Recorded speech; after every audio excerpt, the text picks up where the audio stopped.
Bienvenue dans le Dessous des cartes hebdo, la version longue pour aller plus loin. Aujourd'hui, direction les États-Unis, la capitale, Washington. Voici le bâtiment imposant de la Cour suprême.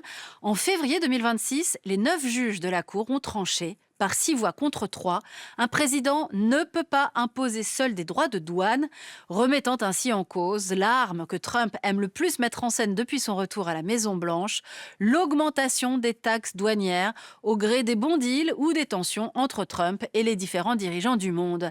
La plus haute juridiction américaine est ainsi venue rappeler aux locataires de la Maison-Blanche que la Constitution américaine confie au Congrès le pouvoir de lever les impôts et de fixer la politique douanière.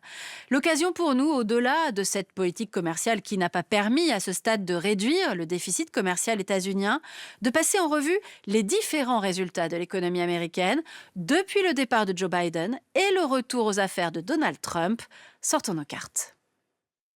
Pour savoir où en est l'âge d'or promis par Donald Trump, commençons par un indicateur macroéconomique, la croissance. Elle s'est élevée à 2,2% en 2025, une assez bonne performance qui a déjoué les pronostics de récession. 4 États sont les principaux moteurs de l'économie états-unienne, la Californie, 14,2% du PIB à elle seule, le Texas, l'État de New York et la Floride. Le deuxième indicateur, c'est l'emploi.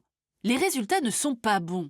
Le taux de chômage, 4,3% en janvier 2026, demeure modéré, mais avec de fortes disparités régionales, on le voit sur cette carte, plus la couleur est foncée, plus le chômage est élevé. L'économie américaine n'a créé que 181 000 emplois en 2025 contre 2 millions l'année précédente.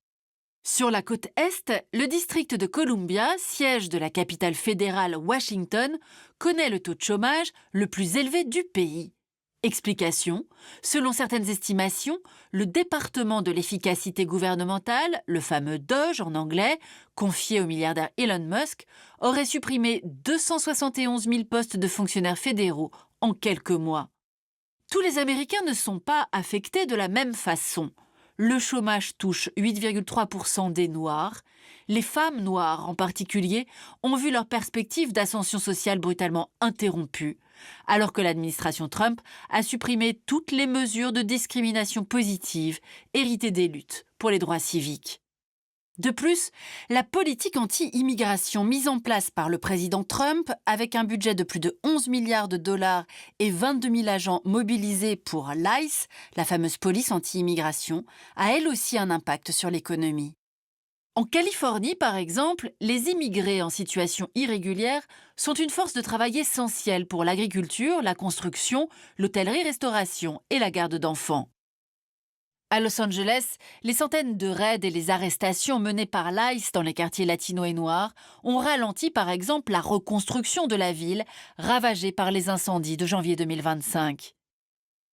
Les arrestations, les couvre-feux et la répression des manifestations ont entraîné faillites, pertes de salaire, de production et de rentrées fiscales.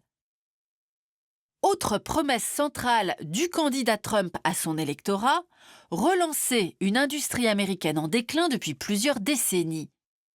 Ainsi, le secteur industriel, qui était encore le premier employeur dans 35 États en 1990, ne l'était plus que dans 6 États, regardez, en 2024. Sur ce fond aussi, le premier bilan Trump est décevant. L'industrie américaine continue d'être moins performante que ses concurrents à l'international. Conséquence, 73 000 emplois manufacturiers ont été perdus en un an, dont près de 40% dans l'industrie automobile. Un effondrement qui touche directement la base électorale MAGA. A l'inverse, le secteur de la santé a lui continué d'embaucher, une tendance de fond liée au vieillissement de la population. 2/3 des créations de postes l'ont été dans ce secteur en 2025. Ce secteur de la santé est désormais le premier employeur dans 38 États sur 52, regardez, et même dans de très grandes villes comme Cleveland ou Pittsburgh, anciens pôles industriels de la ceinture de rouille, la Rust Belt, de la région des Grands Lacs. 2 autres secteurs sont également au cœur de la politique économique de Donald Trump, l'intelligence artificielle et les hydrocarbures. Pour faire des États-Unis le leader mondial de l'IA, le président a annoncé 500 milliards d'investissements dans le projet Stargate. Il a pris des mesures pour déréguler le secteur, favoriser la construction de data centers et de centrales nucléaires pour produire l'électricité nécessaire à leur fonctionnement. Les résultats sont là, par exemple en Géorgie. Un État du Sud, touché jusque-là par la désindustrialisation, est devenu stratégique avec 145 centres de données. Les géants Microsoft et Amazon Web Services y investissent des milliards en infrastructures. Côté énergie, priorité absolue aux hydrocarbures. Grand défenseur du pétrole et du gaz de schiste produit aux États-Unis, Donald Trump a annoncé, entre autres mesures, un plan pour autoriser de nouveaux forages offshore dans les eaux qui bordent le golfe du Mexique, au large de la Californie et le long des côtes de l'Alaska, suscitant de très vives oppositions. Au total, 500 millions d'hectares, soit plus des 2/3 de l'Amazonie. Dès le premier jour de sa présidence, Trump a aussi abrogé toutes les règles de protection de l'environnement, ce qui permet aux entreprises pétrolières de polluer sans entrave. Conséquence, les émissions de gaz à effet de serre sont reparties à la hausse.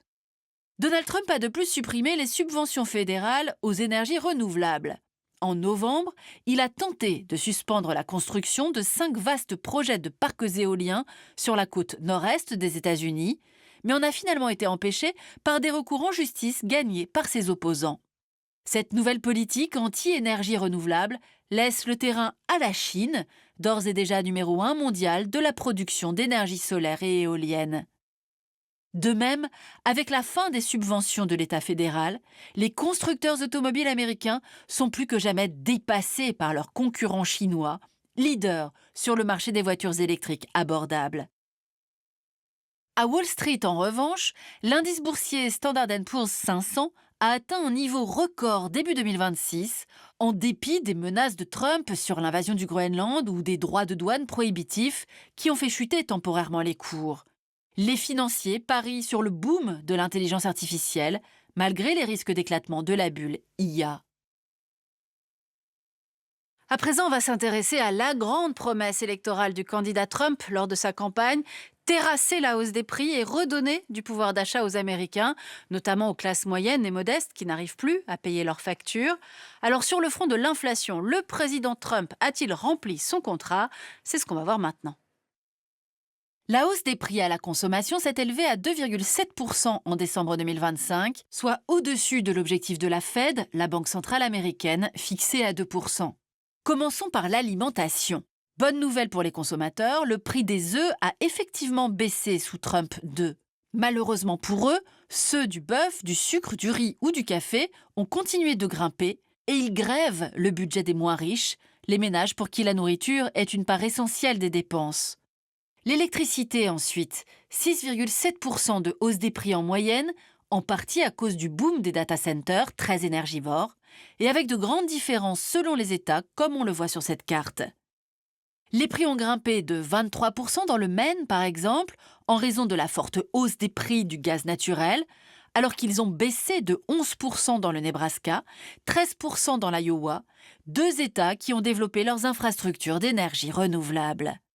Côté transport, le coût des voitures est en nette hausse, mais Donald Trump a préféré vanter la baisse bien réelle du prix de l'essence à son plus bas niveau depuis 5 ans en raison de la chute des cours du pétrole en 2025.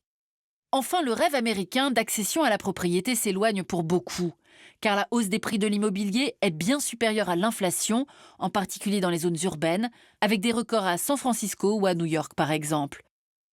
Côté santé, la loi budgétaire du second mandat de Trump, le One Big Beautiful Bill, réduit massivement la couverture maladie des plus démunis, ainsi que l'aide alimentaire. S'y ajoute la remise en cause en 2026 de l'Obamacare, cette assurance santé pour les classes moyennes instaurée sous la présidence de Barack Obama. 20 millions de bénéficiaires du programme ont en effet vu le montant de leur mutuelle plus que doubler début 2026. Au total, l'inflation et la chute des bas salaires ont creusé l'écart entre les ménages les plus favorisés et les plus modestes. Alors que sa popularité est en baisse, le chef de l'État compte désormais sur les baisses d'impôts prévues en 2026 et il fait pression sur la Fed pour qu'elle baisse les taux d'intérêt. Pour terminer, voyons si la politique commerciale agressive et changeante de l'administration Trump a obtenu les résultats escomptés. En 2025, la hausse des droits de douane avec la plupart des pays de la planète a bien permis au Trésor américain de récolter près de 195 milliards de dollars contre 77 milliards en 2024. Grâce à ces taxes, le déficit de la balance commerciale américaine a atteint son plus bas niveau depuis 2009. Mais début 2026, l'effet des tarifs douaniers sur les prix ne s'est pas encore fait pleinement ressentir, car les entreprises n'ont pas encore répercuté la hausse des coûts de production sur les consommateurs. Mais la plupart prévoient de le faire courant 2026, ce qui pourrait faire monter les prix et baisser le pouvoir d'achat. Voilà pour ce tour d'horizon par les cartes de l'économie selon Trump. Et je vous propose de terminer cette émission à Minneapolis, ville à forte présence latino-américaine, devenue symbole de la violence de l'ICE, les agents du service américain de l'immigration et des douanes, avec notamment la mort de Ronnie Good et d'Alex Pretty. Des milliers d'Américains ont manifesté contre l'ICE aux États-Unis. Minneapolis, dont l'économie locale est affectée par ce nouveau climat de terreur, c'est une enquête de l'agence Reuters qui nous en dit plus, racontant des milieux agricoles ayant perdu leur main-d'œuvre immigrée et des restaurants qui ont réduit leurs horaires ou fermé pour éviter les descentes de l'ICE. Ainsi s'achève ce nouveau numéro du Dessous des cartes. Rendez-vous bien sûr la semaine prochaine, même endroit, même heure. Et d'ici là, n'oubliez pas, arte.tv et nos réseaux sociaux pour retrouver l'ensemble de nos vidéos et abonnez-vous à notre newsletter du samedi.